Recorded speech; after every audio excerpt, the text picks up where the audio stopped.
title of place branding and topophilia, which is actually what the title should have been.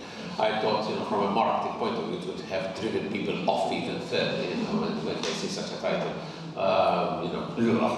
Let's not listen to this.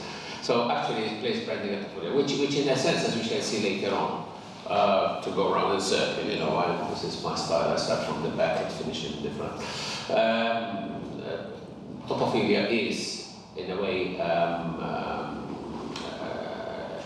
it's very much related to place attachment. Actually, it is place attachment is the first step. Topophilia is, should say, a more serious case of place attachment, which, like most phobia, can have very bad repercussions, shall we say. But how much do we have? Around an hour, I think. 1 hour. All right. So let's get moving.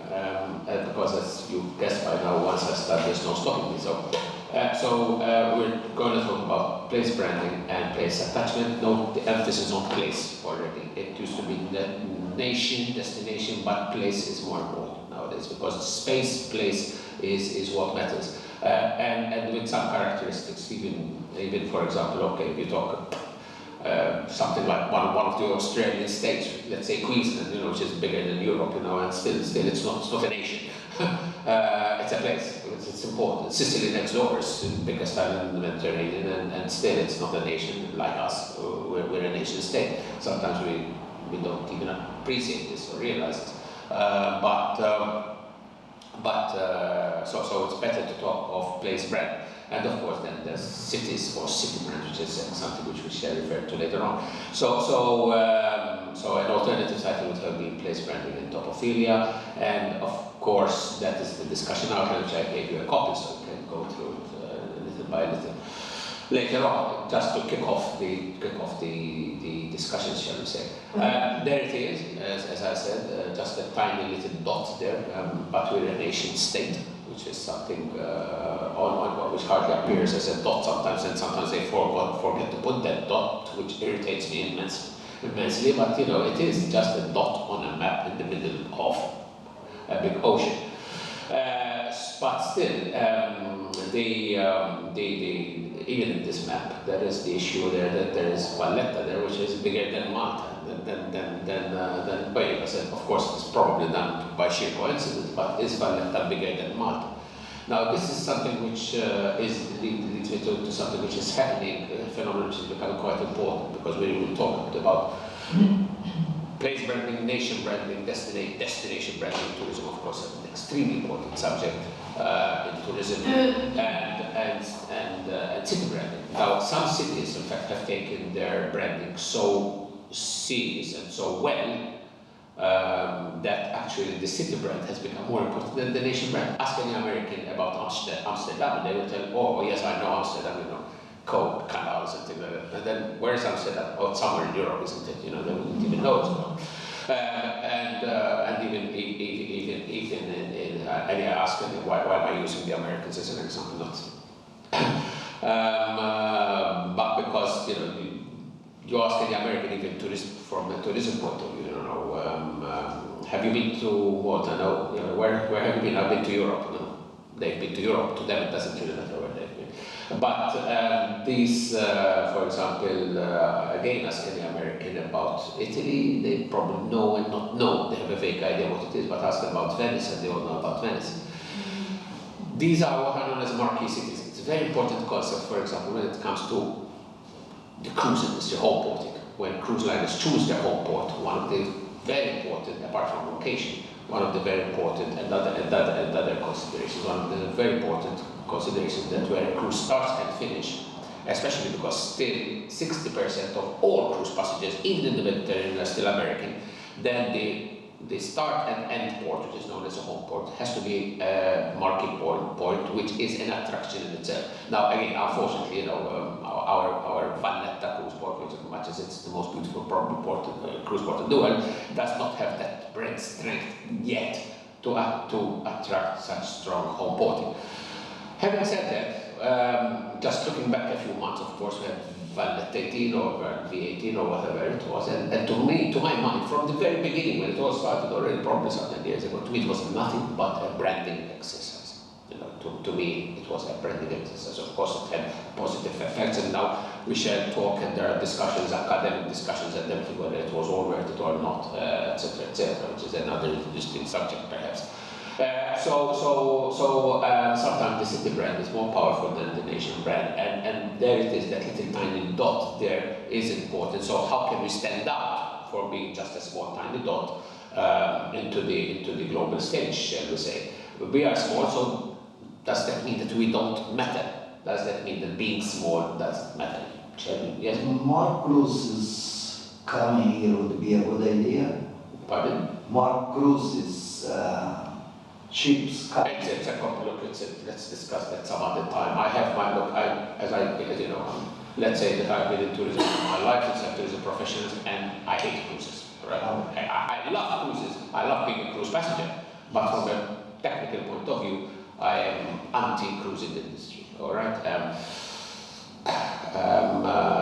It's all right. Do they leave an economic benefit? If you do a cost-benefit analysis, which is a study which I've done together with some students on a number of occasions, a cost-benefit analysis of the cruise industry would show that do they leave any benefits? Yes, of course they do. In Malta, it's about 80 million euros per year. Is it 80 million not important? Well, yes, of course it is. But when you consider that tourism in general to Malta, excluding cruising, which is not considered, even according to law, as I think we saw last night, according to law, our cruise passengers are not considered as tourists because they don't spend one night in Malta. Tourism in general, Malta leaves 1.6 billion euros in revenue. So, and it does. The cruise industry has such a huge environmental impact. Huge environmental impact. Look, we made such a fuss because we had a power station which was using heavy fuel oil. You know, we destroyed it. We built another one now, pure gas. All these mega beautiful cruise liners, they still go on diesel, on heavy fuel oil, and they pollute immensely. That's one. Just imagine when you have 2 or 3 or 4. It's like having 4 or 5 big villages plugging into our electricity system, which drains more power than a village like Aborwood or Red. So, but you've touched this whole subject there. So being small, does it matter? Well, if you think you're too small to make a difference, you haven't spent a night with a mosquito yet, and then you will know how much that mosquito really matters. So how can we overcome this smallness? How can one overcome this smallness? One way of doing this is by using what is known as soft power. Of course, we are in politics, with a small p, of course, in politics. There is hard power and there's soft power. If you're big, you can use hard power. Of course, the Americans use a lot of hard power, which means, if you don't agree with me, I'll send my bombers, I'll send 1,000 fighters or bombers, and my huge aircraft carriers. Military power is, of course, the clearest form of hard power. Even with our children, sometimes, do we use the stick or do we use the carrot to attract them? I think it's a very important parental issue. So, do we use coercion? Do I make you fear me, or do I make you a friend? Do I co-opt you? So the concept of soft power in politics is very important. It's a concept basically which is assimilated to this huge power of Joseph Nye or Joseph Nye. Fantastic. Another book which I really recommend. Small, not a huge textbook, but I really recommend it. Soft power, the least to such politics, it's suggested. So in fact, by using soft power, by using the carrot instead of the stick, one of the important things is that instead of instilling fear in people, we use attraction, and the attraction, of course, we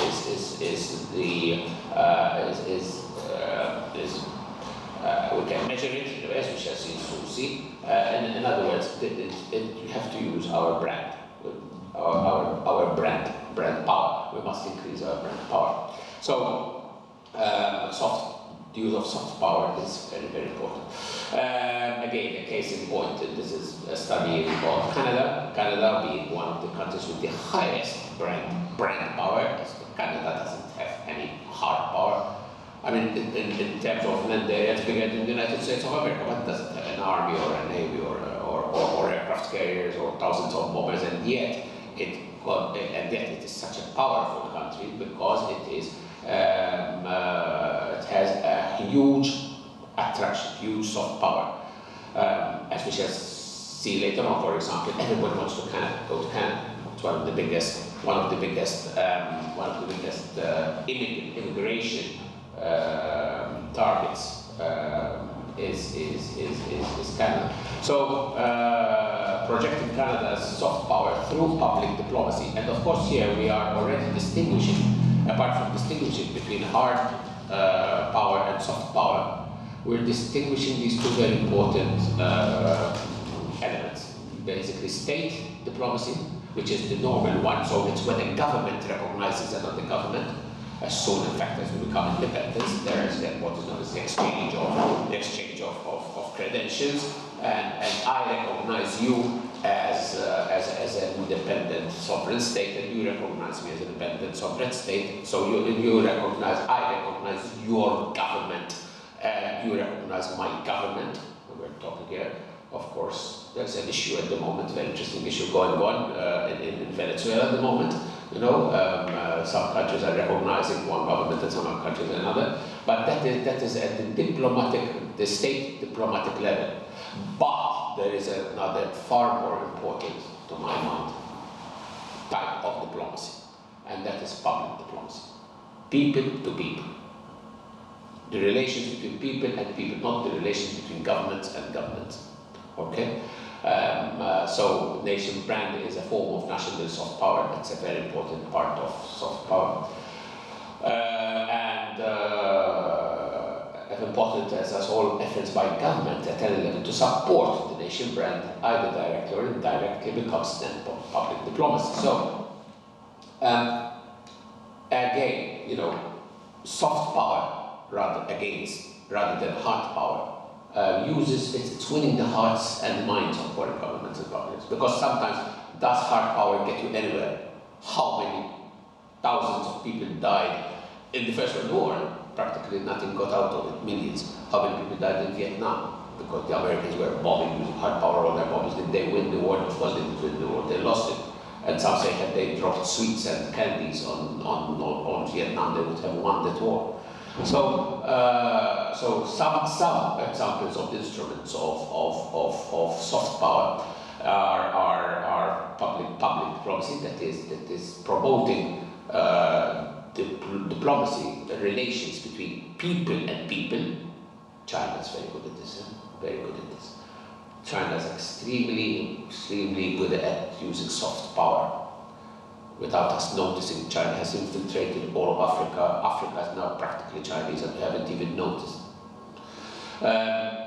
Things like broadcasting, of course, as you all know, I am sure, that this famous broadcaster, although very controversial to some, Al Jazeera, is of course from this tiny little place, even smaller than us, called Qatar. And what is this? The soft power of Qatar, of course, they've got the money, which helps, but not necessarily. It's not just an issue of money. It's an issue of finding your strength despite being small. Qatar is as big as Malta, and yet they have such a huge soft power and such a huge brand that we can see later on, especially through Al Jazeera, which is fully owned by Qatar, of course, and that they have quite an airline called Qatar Airways as well, being small. Another, of course, is travel. That's the beauty of travel, of international travel, getting people to meet people, people to people, sports. There is something, of course, extremely important called cultural diplomacy nowadays as well. So things like Erasmus and journalism conferences, etc., are other forms of soft power. And last but not least, another form of soft power is actually nation branding or place branding. All right. So those are four, and there are others, but these are the ones which come to my mind. And of course, now you tell me what that is. What is it? Lacoste. Lacoste. Stupid. That's a crocodile. That's a crocodile. Well, of course, that crocodile there put on a T-shirt, on a polo shirt, which you can buy in the Valletta market for €7, simply because then you put that stupid crocodile on, it becomes €70, and it is absolutely the same made in China polo shirt, I assure you, but because of that tiny little crocodile there, it becomes the value of that polo shirt increases at least 10 times, if not more. And that is the power of semiotics. Semiotics, the sign, let's call it sign language, the sign communication, which is so very important. So there you are. And of course, we shall, let's look at another one here. You tell me what that is. It's an arrow, stupid. Of course it's an arrow. Actually, it's called a swoosh, all right? But try using it. Of course, it's my favorite brand when it comes to trainers in Italy. Try using it. A hotel chain I was working for without knowing it, mind you, we were using this wash in our part of our branding, and my God Almighty, those people fell upon us within 48 hours. The top lawyers in the United States of America came over and said, "Hey, you guys, stop using that wash. You cannot use it. That's part of our branding. That's part of our. Of course, we own global rights, royalties, copyright on it, and you cannot use that swash. That sign belongs to one company, which you all know." So this is semiotics. This is sign language. This is part of branding. It is not, of course, not branding as such. Branding is far more deeper than that. The top 10 global brands. It's by value. The top 10 global brands are the ones there. Of course, Coca-Cola. We shall go deeper into that subject. IBM, Microsoft. All these are companies which sell intangibles. Microsoft, Google, of course. Yesterday they announced their profits, huge profits, at $1.4 billion in profits or things like that. General Electric, of course, they make everything from power stations to aircraft engines and whatever. The Big Mac, of course, it's a huge brand. The biggest asset value of Big Mac is not the burgers for sure, but it is the Mac. That is such a hugely powerful brand. Wherever you go in the world, instinctively without knowing it, you go to an unfamiliar place, like the first time I went to Bucharest or something, the first thing you seek is McDonald's, because it's a guarantee, the brand is a guarantee of a certain standard, quality. Okay, so that is the global power of a global brand. Of course, Nokia and Disney, who was an exceptionally strong brand, and their marketing is phenomenal. All huge companies, big companies send their people to learn marketing at Disney in Florida. And of course, my car, which I'm very fond of, the Toyota.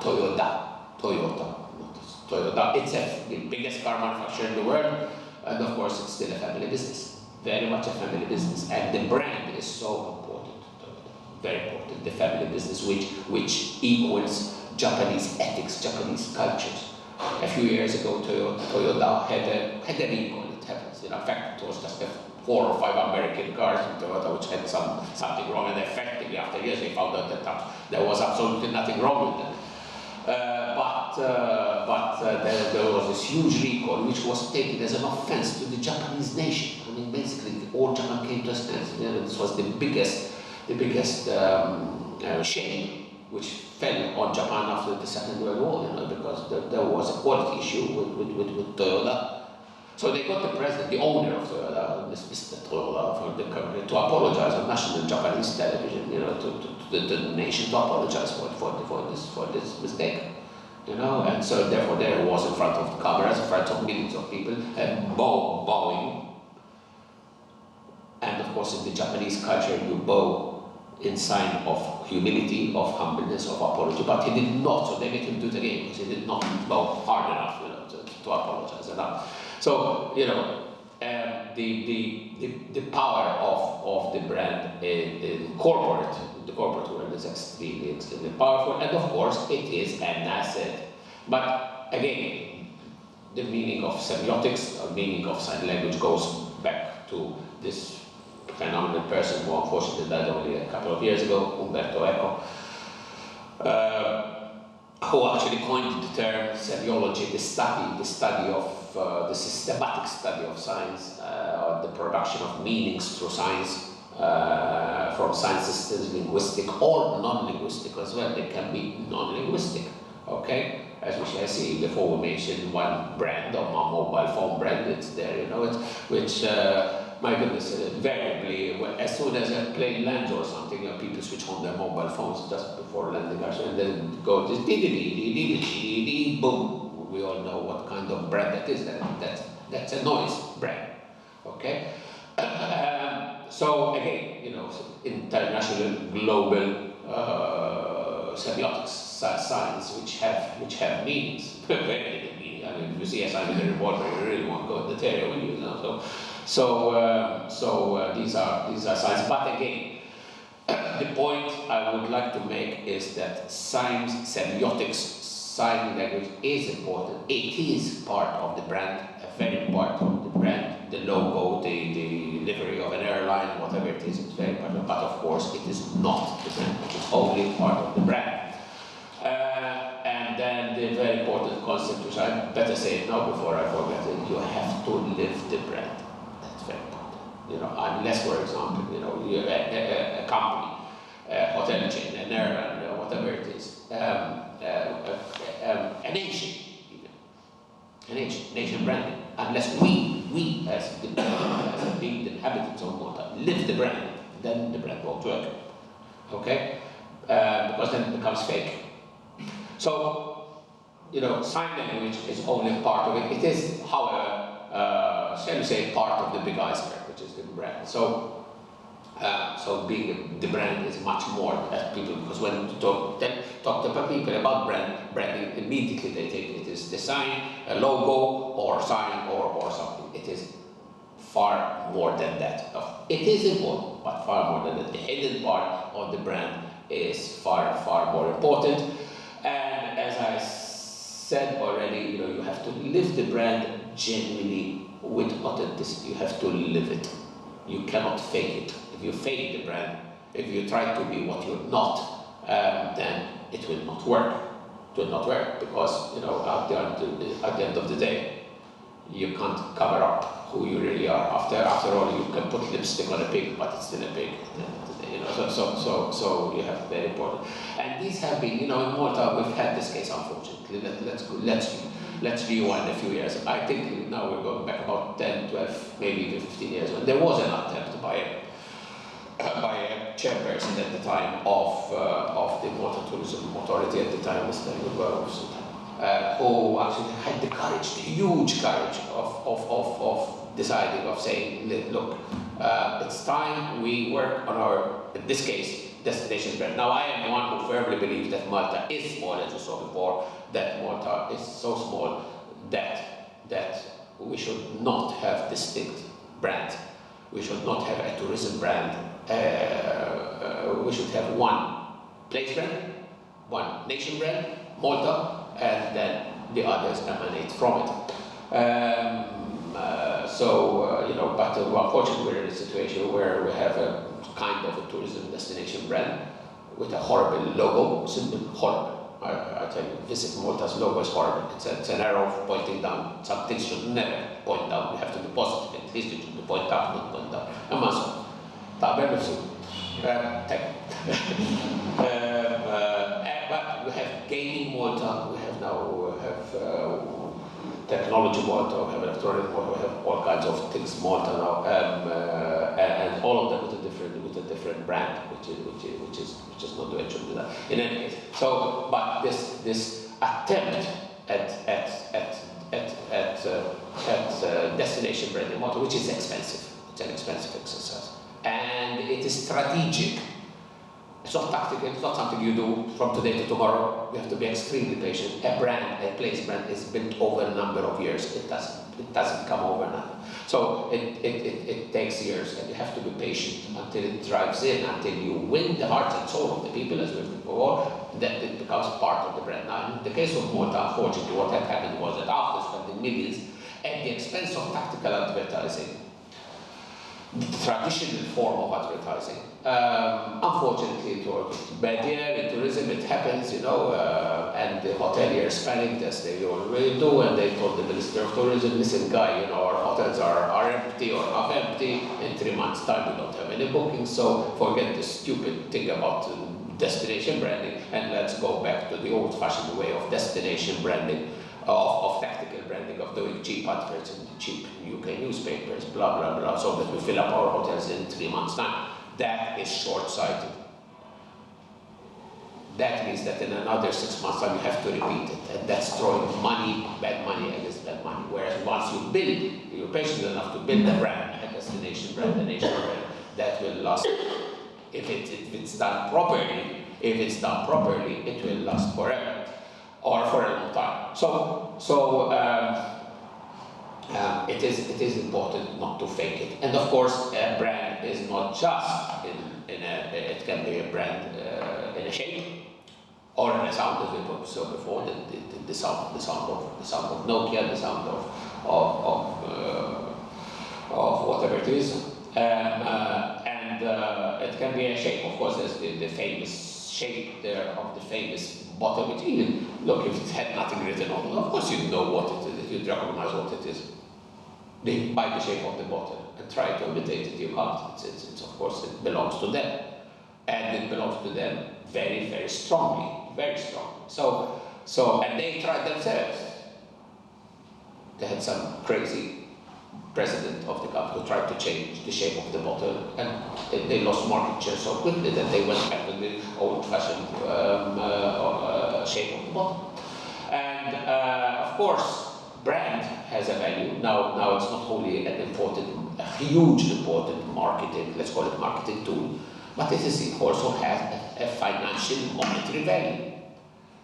It is part of your balance sheet.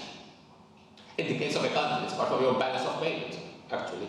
You can put a price, you can put a value on it. So one way of measuring brand is actually financial. You measure it. In your balance sheet as a company, of course, you have to put a value on your brand. It's an intangible. You cannot see brand. You cannot see it. You can feel it. You have a strong brand or not, but you cannot actually see it. It's an intangible. But still you can put a price on it. You have to put a monetary value. Your account has to account for it. Just like it has to account for another intangible, of course, which is goodwill. When you sell a company, even if it's losing a lot of money, you sell your company, a very important asset of the company, asset or liability, because if you have a bad reputation, your company, then I'm sorry, you're selling it with a bad reputation. You don't have goodwill, then your reputation is a liability. But you have to put a monetary value. I'm not an accountant, so I can't explain to you how it's done, but it is done. And of course, it's a very important element in the balance sheet. Far more important than in a profit, because of course a company can make a loss for many, many years and still it can survive. It has a strong balance sheet. And part of the balance sheet is an intangible. It is the brand value, it is the goodwill value, and then there are at the end of the day depreciation, amortization, etc., etc. You know the difference between depreciation and amortization. They're basically the same principles. It is writing down the value of an asset or liability. Just that depreciation refers to tangibles. So this table is depreciated, okay? Laptop is depreciated, but goodwill, something which is intangible, that is amortized or de-amortized. So brand value can be given a monetary value, okay? Again, let's go back to our Coke, all right? To our Coca-Cola globally, Coke has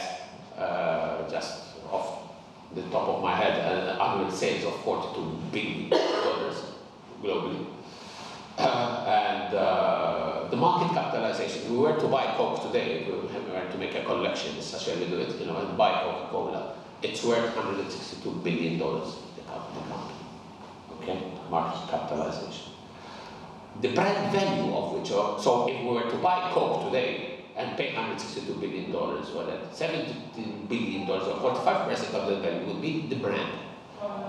Oh, you're not paying for the factories, the distilleries, whatever they call the bottling plants, the Coke, the bottles, nothing. You're paying $73 billion, 45% of the purchase price, if we were to buy Coke today, would be simply for the brand value.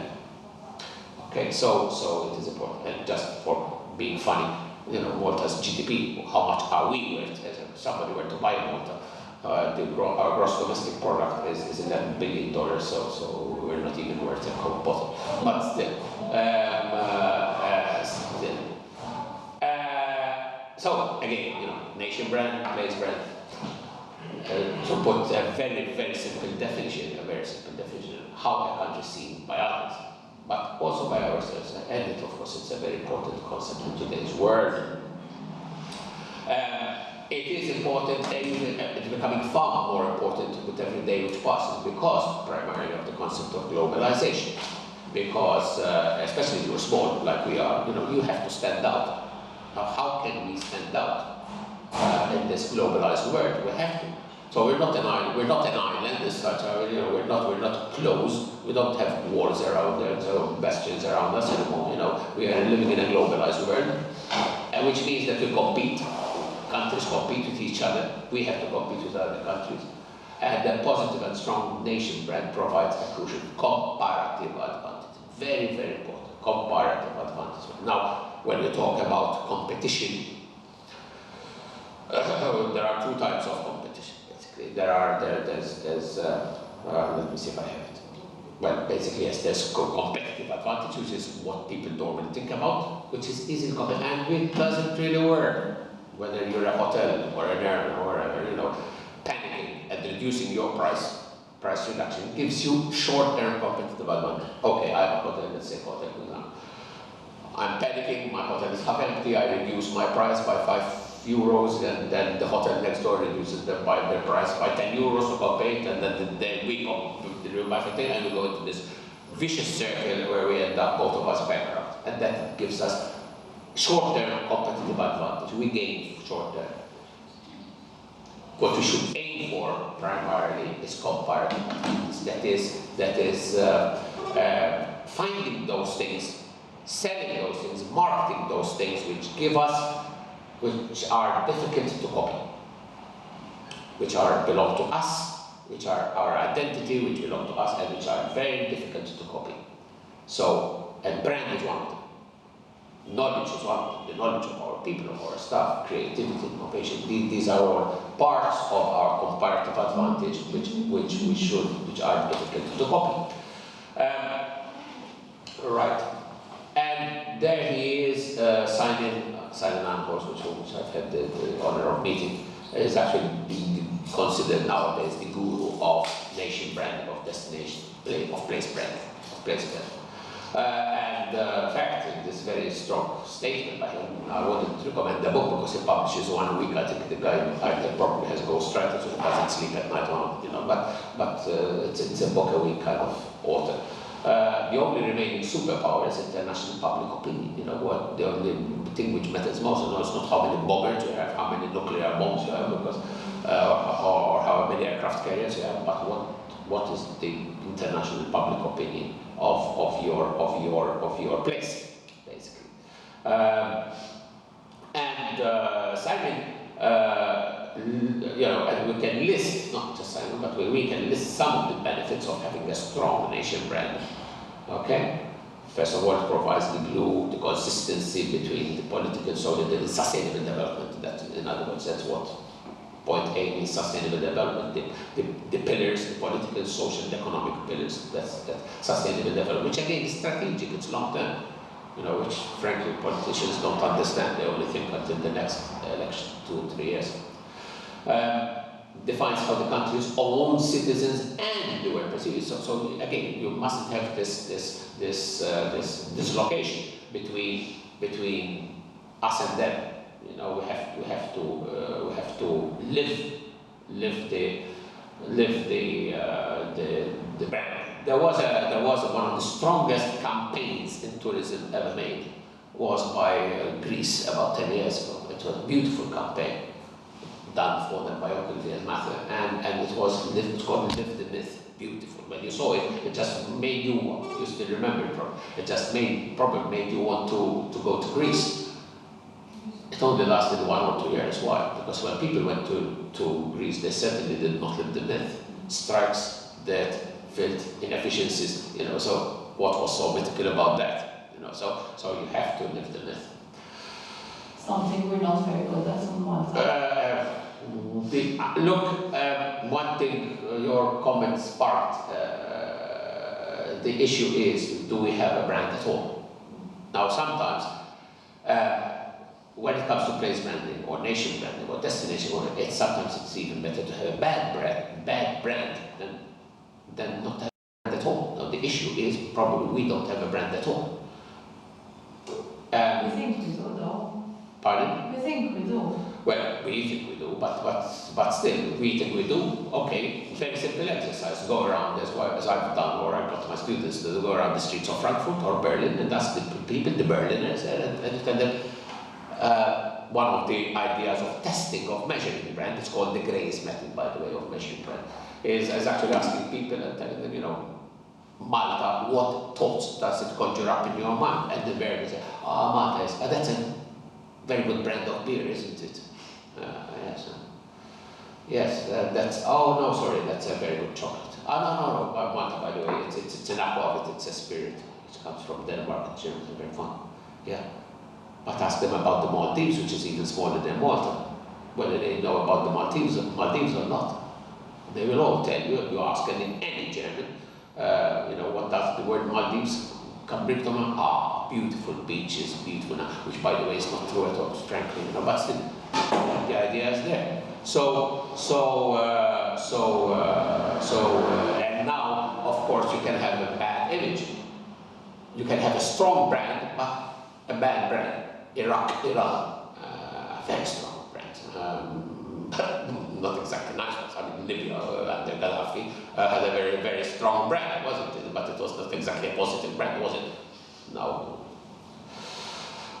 So the worst scenario, I think, is not having a good brand or a bad brand, but having no brand at all. And by the way, one thing which I was going to miss, now from the macro to the micro, when it comes to the supplies also to people. Okay, I brand, very important. I'm looking at you just now, and probably you're looking at me. You've already formed an opinion of me, probably. I don't know whether negative or a good one. I don't really care. But I look at you and form an opinion of you, a brand. But also by the way you talk, by the way you act, by the way you comprehend. And of course, it's an extremely our biggest selling point nowadays. Of course, is our brand, especially politicians. People with huge brand, I brand. The one which comes to mind straight away is Barack Obama, of course, a huge I brand. And of course, at that level, of course, when you go for an interview, what is your future employer seeking in that candidate?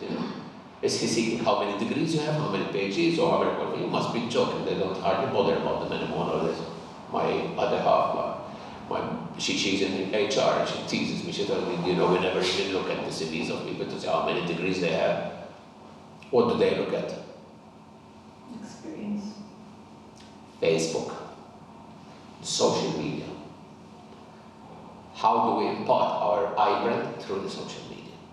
And sometimes it's amazing. Sometimes I receive friend requests from most of my students, which of course I don't accept. Until the students I don't accept. When they stop being students, then we become friends.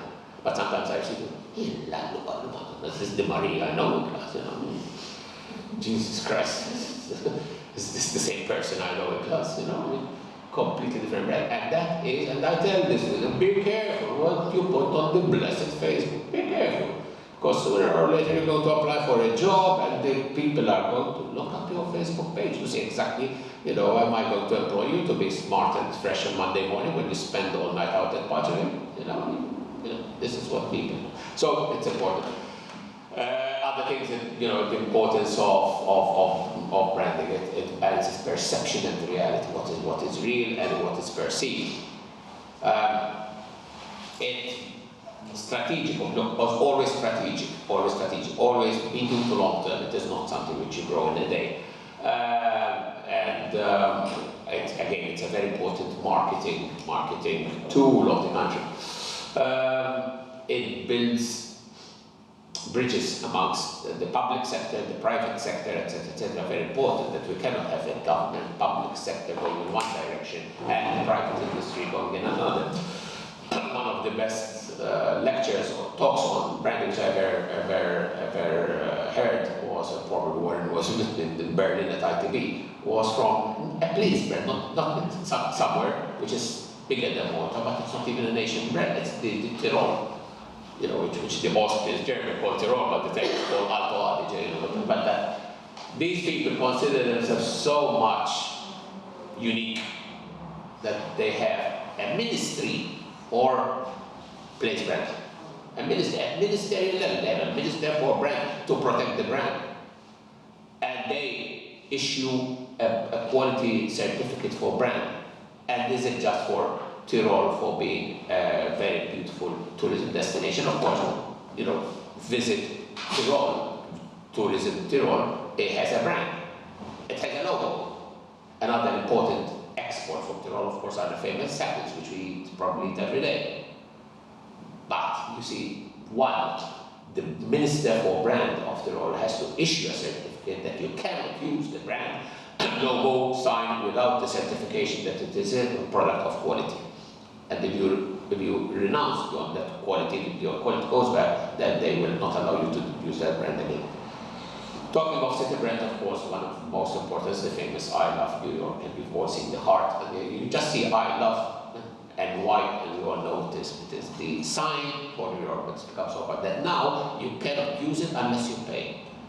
Nowadays you cannot just go and make a t-shirt with I Love New York. You have to pay the state of New York for having the privilege of using that strong brand. Now, one way, there are a number of ways of measuring the strength of place brand, of nation brand, is let's use the Simon Anholt method, for example. But there are other methods. There's a Grace method as well, the German method, which is important. The Anholt Nation Brand Index, which by the way is published every year, uses focus groups, in particular extensive focus groups, based on what is known as the Anholt Nation Brand Index, and using primarily 6 measures of brand. Now, how do basically the power and appeal of the nation brand? The sum of the perceptions of a country and its people, by other people, of course, this time, but even by themselves, using these 6 dimensions of national assets. First of all, exports, people. Now let's look at them one by one quickly. So there it is, the Anholt Nation Brand hexagon, as we call it. Let's spell it right there. And basically they are let's start clockwise. 1, export. How much do we export? Do people want to buy it from us? What psychologically, the country of origin effect. I still go into any shop and the type of the Germany, this is German, this is German, Of course it's made in China, but still we think it's German. Okay? But so the country of origin effect as part. Nowadays there is this very important, another subject we could talk about, is globalization, of course. Forget globalization, we are in the process of reverse globalization. Now up to 5-10 years ago, we used to think of us, the West, the brand, invading, exporting, investing in China. That must be joking. They're investing in us now. So it's reverse globalization. There can be nothing more Swedish than Saab cars, famous for their quality. Of course, Saab is not Swedish anymore. Saab is Chinese. Of course, Pirelli can't be more Italian than that, can it? Of course, Pirelli is now Chinese as well. Rover, Jaguar. You couldn't be more British than that, apart from the T, probably. So the Rover is now Indian. My next door neighbor, her husband got a company car, got a Rover. It was, look what my husband got. All right, okay, all I have is a poor Toyota, So, look, it's got a mirror inside. Yeah, so do I. I've got a mirror inside my car. And this guy was trying to go red and blue, being embarrassed by his wife. And then she opened the car. Look, and I told him, it smells of curry. What are you saying? This is a Rover. I said, yeah, well, Rover is Japanese now. It's Indian now, so it smells of curry. So, it's this country of origin effect. People, of course, the country reputation. What do we think? Are the Germans are strict there, or no? They never smile. The Italians are happy-go-lucky. So a country's reputation for openness, friendliness, are people friendly or not friendly? We tend to generalize, of course. And thirdly, governance, an important word. All right. Choose a word that best describes the government.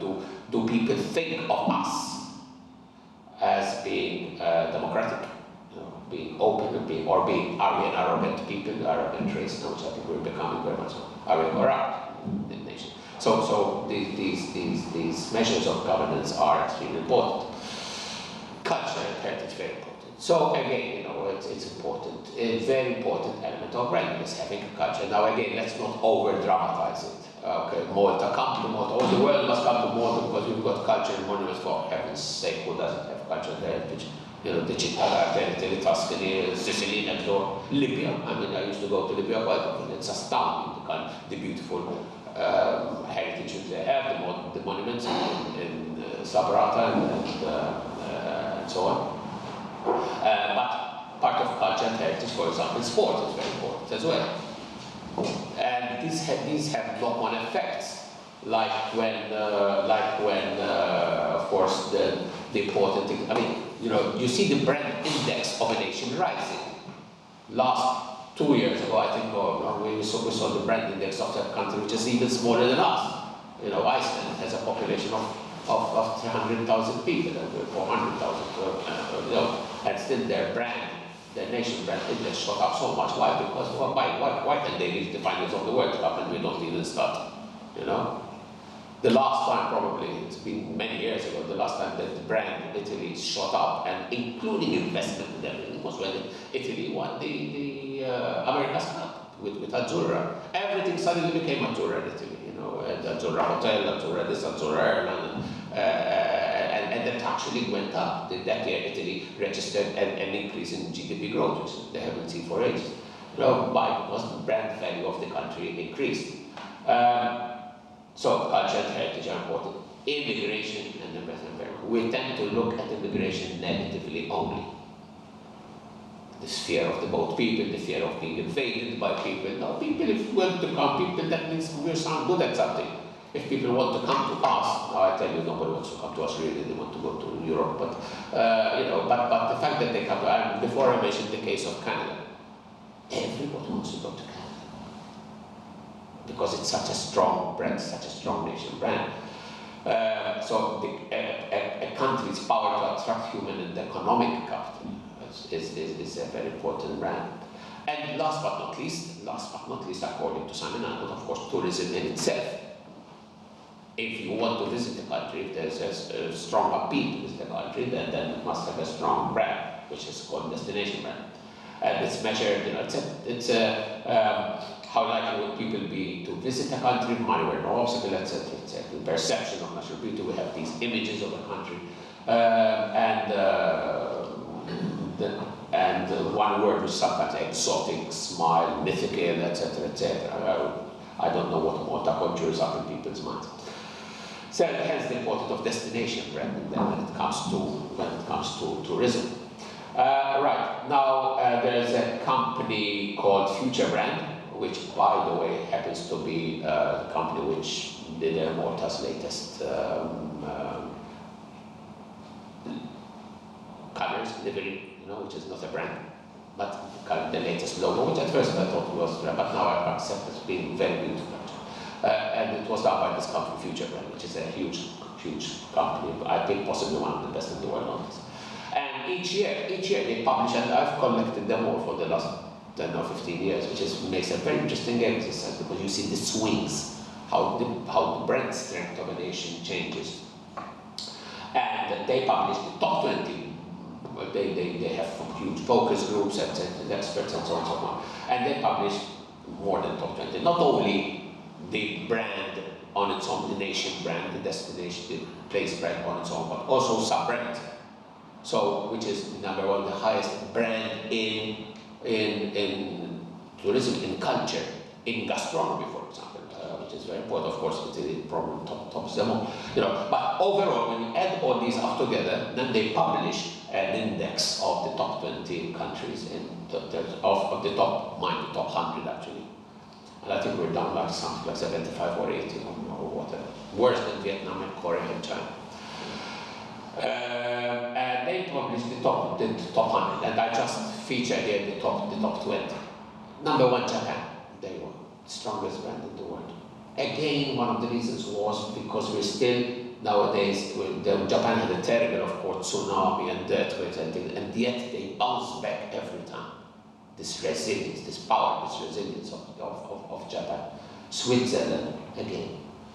We tend to think of Switzerland, strong brand. Everything about Switzerland is good, everything is perfection. Germany is still a strong brand, Sweden, and Canada, Norway, and you continue there.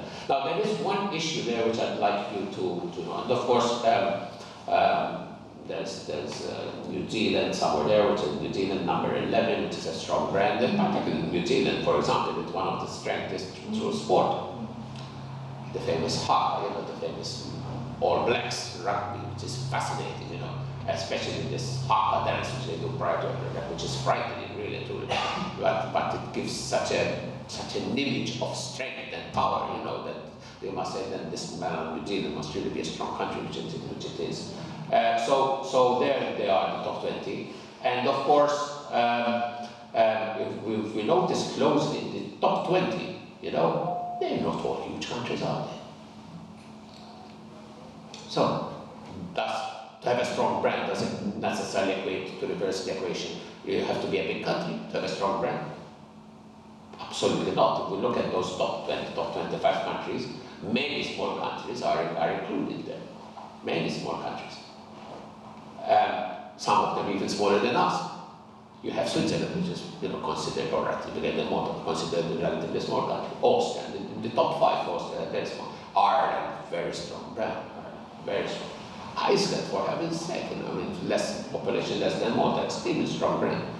Singapore, Bermuda, and of course the Maldives, which is as big as gold. So, and these are very, very strong brands.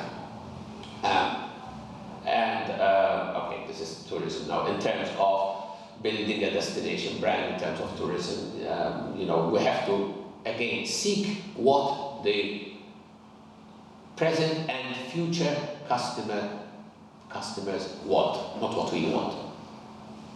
Talk of 6-star hotels and all this. And this is being recorded. For heaven's sake, people don't talk about this. What does the luxury client want? Yes, the luxury tourist. What does he want? The luxury, the so-called rich tourist, which is not necessarily equated with luxury. First of all, they're after low cost. This is part of the brand. Low cost, a lifestyle of health and sustainability. It must be clean, environmentally clean, fresh air, breathing fresh air, clean sea, etc., etc. Wellness, again, very important. Wellness. A place where there's well-being, where there's healthy well-being, even in terms of a hotel or a resort. I remember, I'm old enough to remember when those were the times when all 5-star hotels, so-called 5-star hotels in Malta used to have a piano bar and the luxury and the nightclub. If you're on holiday, who wants to go to a nightclub nowadays? For heaven's sake, people want a proper health center. And the Malta main hotels do you have a health center? Yes, of course. And then they show where is it? The tiny little room, and there's a bicycle. For heaven's sake, it's not a wellness center. For heaven's sake. They're after individuality, mass customization. Individuality, they're after individual treatment. Knowing what I want, knowing my personal taste. Do I like a hard pillow or a soft pillow?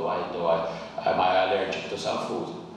How depending on the demographics, more and more we're getting older people, and we're getting more and more senior citizens because it's an aging population, of course, and again, you have to adapt the cuisine, the gastronomy in it. You have to adapt certain things like the menu. How many times at my age now, I mean, I go to restaurants and things and I can't even read well because it's in type font 7 or 8. So I tell the waiter, please read this one because I can't read, it's too small because I'm old. But most people are old nowadays. How many places can take people with PRMs, people with reduced mobilities, basically wheelchair cases? You have group conferences nowadays when you have a conference request. A huge percentage a big percentage of the delegates are actually PRMs, they're people with reduced mobility. How many hotels in Malta? You ask them, even the big hotels, you have a maximum, they have 6 or 7 rooms which are good for PRMs, for people with reduced mobilities. Individuality, authenticity, very important, authenticity. And I took that photo myself in the village festa here, and I think, now, yes, it's a pity, because we create things, you know, and the most authentic thing that we have is possibly our village festas, but we're very quickly destroying that as well, unfortunately, because there's the village festas, Chinese food, kebabs, Danish Heineken beer, you know, American, what do you call it? So, you know, the element of authenticity is fast disappearing. And then, last but certainly not least, what do luxury customers would seek? The ultimate luxury, time. You know, don't waste my time. That's the biggest luxury that we can have in life. And then when we go for a place brand, what shall we impart? Now, this is a difficult question to ask. You know, shall we impart the uniqueness? Shall we try to build on what makes us unique? Or are we going for that word which is being used now, cosmopolitan, being everything to everybody? So, are we going to highlight the friendliness, uniqueness that we have, which differentiates us from others, or are we going to have a multiplicity of offerings? So, you know, this is an important decision which we have to take, but we have to take a decision and not send conflicting messages, because then otherwise people will just ignore it. Now, going back to the sign language, semiotics, it's important. As I said, I hate Malta's visit Malta logo because it conjures up negativity, frankly. It's an arrow pointing down. But one, if it's a good sign, it's changed so many times. You know, it's like when you change somebody changes their dress too often. But one which has, for example, survived for a long time, Senorita, is of course Spain. Now, I was actually present when this logo was, but it's more than a logo. This incorporates, this embodies Spain. And I was actually present in attending an APTA convention, Palma in Mallorca, when it was launched, 1983, actually designed by Miro. It was the air guide as well, but it was launched in 1983. And that was the logo of Tourism Spain, and it is still till this very day. It doesn't change. Why? Because it's stuck, because it's good. And that replaced another logo, which I don't have a picture of, but you see it all over Spain still. Sometimes they're trying to put them away, which is, of course, the famous bulls. Even on hills, you see this famous torero with the bull. Now, that is negativity. Now, we believe it or not, Spanish tourism operators are not allowed to use the bull because it's politically insensitive to use now animal cruelty. So does this mean that the corrida in Spain is dying? You must be joking. I tried to get a ticket. They told me, you have 40,000 people, 50,000 people. I was in Seville, beautiful Seville, you know. Said, I'd like to go to corrida. Oh, well, yeah, you have to book 6 months in advance. So is it dying? No, it's not dying. Far from it. But they don't, you know, you don't see a Spanish tourism brochure now showing, you know, the corrida, because of course it's politically sensitive. Just like it's politically sensitive with our culture. I am totally against it. I'm not. But it's there, you know. socially promote Malta as being a hunting destination, you know, but you know, so what about Malta? Big question mark.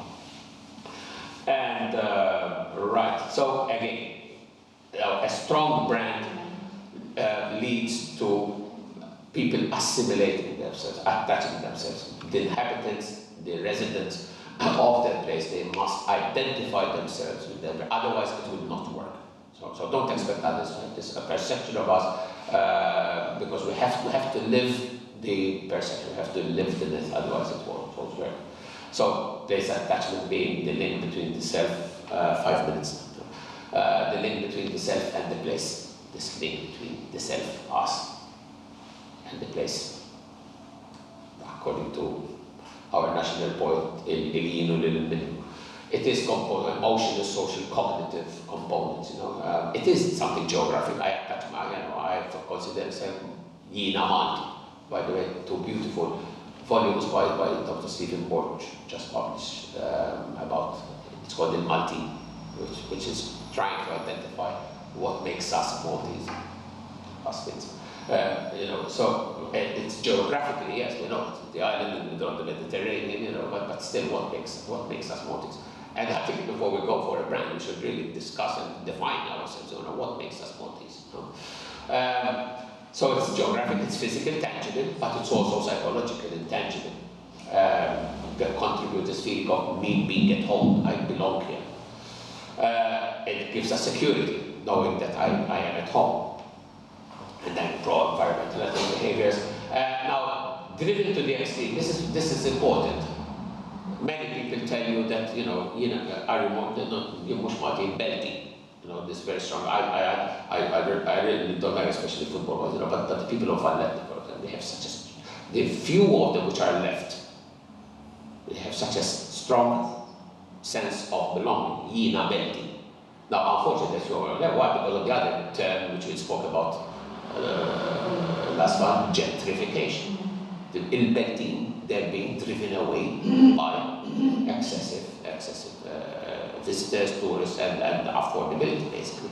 But they tell you, in Gozo, you have a very strong element. For example, the people of Nadu, they tell you, they don't tell you, I'm a Gozitan from Nadu, I'm a Maltese from Nadu. They have a very strong place attachment to the village of Nadu. So that gives us the sense of security and attachment. Now, again, it's important because of globalization, this element of being attached to be Maltese or not Maltese, does this really matter in a globalized world, where the real attachment is basically to this virtual reality, which is, or non-virtual reality, which is basically the social media, which is Facebook. You know, we live in the world, our world, and nowadays Facebook, and the ICT. You know, which is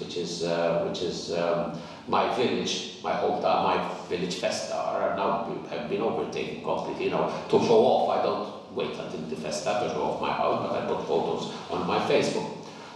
So there is this digital alternatives to physicality, basically, and driven to the extreme, this attachment, which is good to be attached, like. A sense of moderation. I am proud to be Maltese. You know, people should be proud to be Germans. People should be proud to be Italian.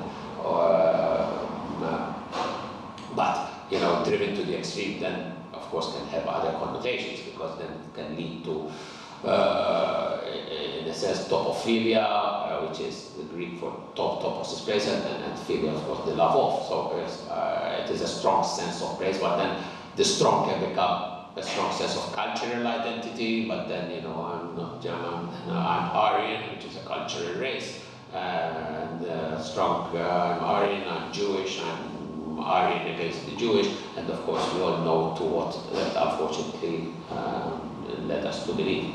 So topophilia can be dangerous, so the dark side of it can serve as a motive force behind a strong nationalism, you know, being to Germany and to social exclusion, mean us against all others, or us excluding all others who do not belong to our topophilia, who do not belong to our topography, and extending to the extremes, of course, which unfortunately we experience, the Nazi celebration, blood and soil, the Bluttenboden, as it was the German Nazi anthem, it's still on video actually on YouTube. And of course it is, all this is behind the countries and populism all over. So unless we check it, it can be pretty serious. Okay, that's it basically.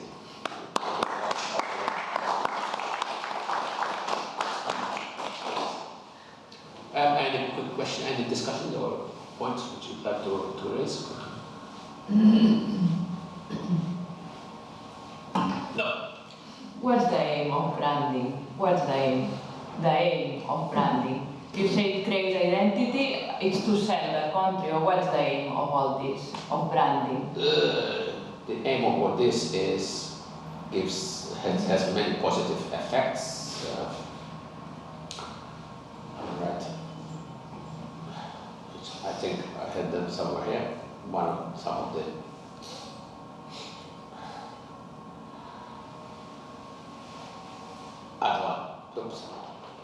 benefits of nation branding. There are it unites the economic activity of the country, the political activity, and society. We are almost at the end of the day. It should be a unification, should be a bridge between how others see us and what we actually are. But we are talking about selling or not? No, it's not. In a way, It's the perception of people and places.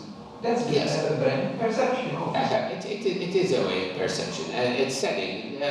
It is part of. Let's call it part of selling. It's part of marketing, yes, but it is far more important than that, because it is then even a token, a statement of identity, of cultural identity. But it is part of marketing. Yes, it helps, and it is relatively a cheaper form. And you might think it is expensive because it's now I hate to reduce it to an issue of money, of spending money.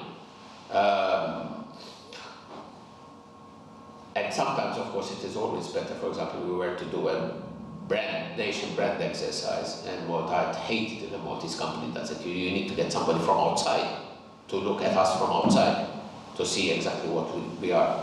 But then we would have to live that brand. So, and it is important because there are, as Anne tells us, there are all those things. One of which, for example, is investment. If we are to attract foreign investment, FDI, foreign direct investment, having a strong brand helps, because people have if we have a strong brand, a positive brand, then people will invest.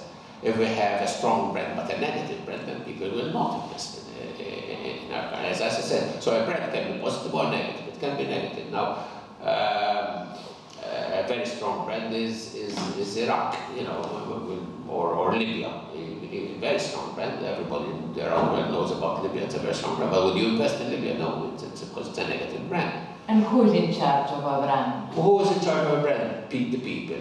The people are in charge of a brand. It's the people. You cannot force it down. It's people. It's built up. But somebody must take the lead role in driving brand. It's a very interesting question. And now, up to the extent that there must be a cogent, a cognitive determination to build a brand, to build a strong place brand, which as I said, is not necessarily a destination, but it can be a place brand as well. And you have to be careful so that you don't have conflicting. You cannot have a strong brand for Valletta and then a different brand for Malta, for example. The worst thing is to send mixed messages. Now we're trying to, just had a beautiful.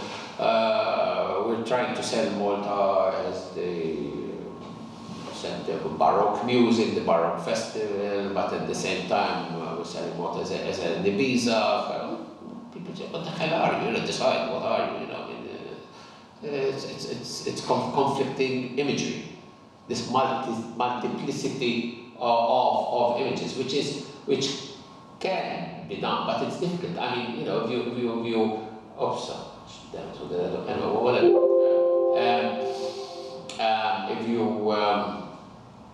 If you take Dubai, for example, they sell themselves on cosmopolitanism, on being everything to everybody. You know, you go to Dubai, everybody will be happy. When you go to Dubai, because there's everything. You know, but that